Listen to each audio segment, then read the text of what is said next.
कानपुर कर्नलगंज निवासी फैसल अहमद ने खुद को अधिवक्ता और पत्रकार बताने वाले दंपति समेत 3 लोगों पर मुकदमे की पैरवी के नाम पर 1.42 लाख रुपए की ठगी का आरोप लगाया है। आयरा प्रेस क्लब में प्रेसवार्ता कर पीड़ित ने आरोपियों के खिलाफ एफआईआर दर्ज कर कार्रवाई की मांग की। फैसल के अनुसार रिश्तेदार जहीर ने जाजमऊ निवासी आरजू उर्फ आसिया और उसके पति अरबाज से मुलाकात कराई थी। दोनों ने खुद को अधिवक्ता बताकर मुकदमे में राहत दिलाने का भरोसा दिया और अलग अलग बहानों से कुल 1,42,000 रुपये ले लिए। पीड़ित का आरोप है कि काफी समय बीतने के बाद भी किसी कोर्ट कार्रवाई की जानकारी नहीं मिली। जांच करने पर पता चला कि आरोपी अधिवक्ता नहीं है। रुपये वापस मांगने पर टालमटोल की गई।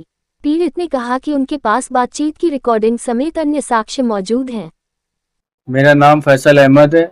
मैं कर्नलगंज 96/25 का रहने वाला हूँ। मेरे साथ एक धोखाधड़ी हुआ है, तो मैं उसने लिए ये प्रेस कॉन्फ्रेंस कर रहा हूँ। क्या धोखाधड़ी हुई? धोखाधड़ी ये हुई कि मेरे ससुराल वालों ने हम पे, हमारे परिवार पे मुकदमा लगवाया। तो उसके जरिए मेरे घर पे एक मामू रहते थे, उनको ये सब मसला पता था।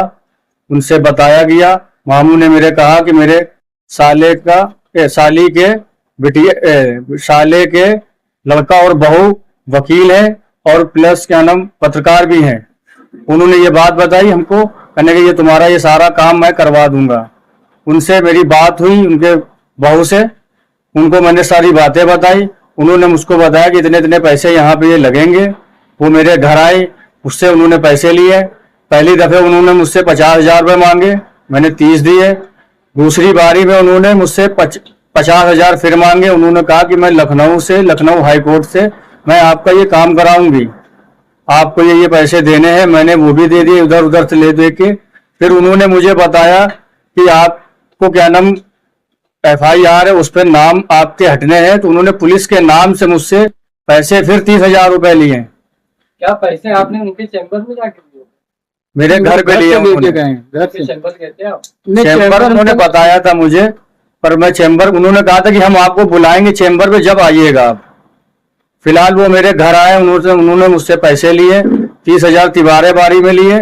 फिर चौथी बारी में उनको मैंने 30,000 फिर दिए। 25,000 तो पैसे आप उन्हीं वकील साहब को दिया था? किसी दलाल? नहीं, जो मैडम मेरे वहाँ आ रही थी, जो अपने आप को बताती कि पत्रकार और वकील है, उनको मैंने पैसे दिए। उनका नाम है आसिया और उनके हस्बैंड का नाम है अरबाज नाम है। पैसे आप किसे दे? Cash online? कैश दिए मैंने, सारे कैश दिए। 30 मैंने एक कैश दिए, 50 मैंने एक कैश दिए, 30 एक कैश दिए, 25 मैंने एक कैश यूं दिए। मेरे साथ एक पड़ोसी, उनसे मैंने 25 दिलवाए थे और 5,000 मैंने ऑनलाइन दिए और 2,000 रुपए मैंने फिर कैश दिए पड़ोसी से दिलवा के। टोटल मेरा अमाउंट 1,42,000 रुपया हो गया। शिकायत आपने कहाँ कहा? शिकायत मैंने करी थी कर्नलगंज में। एप्लीकेशन भी मैंने वहां दे रखी है। फिलहाल अभी कोई मेरे पास कोई ऐसी कंप्लेन नहीं है कि आपकी कार्रवाई चल रही। मैंने पूछा भी, मुझे पता नहीं चल पा रहा कि क्या कार्रवाई हो रही, क्या नहीं हो रहा है, कुछ नहीं पता चल पा रहा है। अब आप वकील कहते हैं पैसे, वकील साहब क्या बोलते हैं? मैं क्या कहना? मैंने एक बार वकील से उनसे कहा था, तो वो मेरे घर आना उन्होंने बंद कर दिया था। जो अपने आप को वकील और पत्रकार बना रहे थे, घर मतलब रिश्तेदार हमारे, उन्होंने आना घर बंद कर दिया। तो जो वकील मेरे साथ गए थे, एप्लीकेशन दिलवाई थी, मैं उनके पास गया था। मैंने उनको सारी बात बताई, उन्होंने बात करी वहां पे। उन्होंने कहा कि मैं आपका मैसेज वहां पहुंचा दूंगा। उसके बाद उन्होंने मैसेज पर, फिर मैं दोबारा जब गया हूं तो उनसे मैसेज ये मिला कि वो आपसे आएंगे और बात करेंगे आगे। अभी हम ये चाहते हैं कि हमको हमारा पैसा मिल जाए और उनके खिलाफ कार्रवाई हो। जो ये धोखाधड़ी कर रही, आज मेरे साथ कर रही, कल किसी के साथ करेंगी या पहले वो कर चुकी होंगी।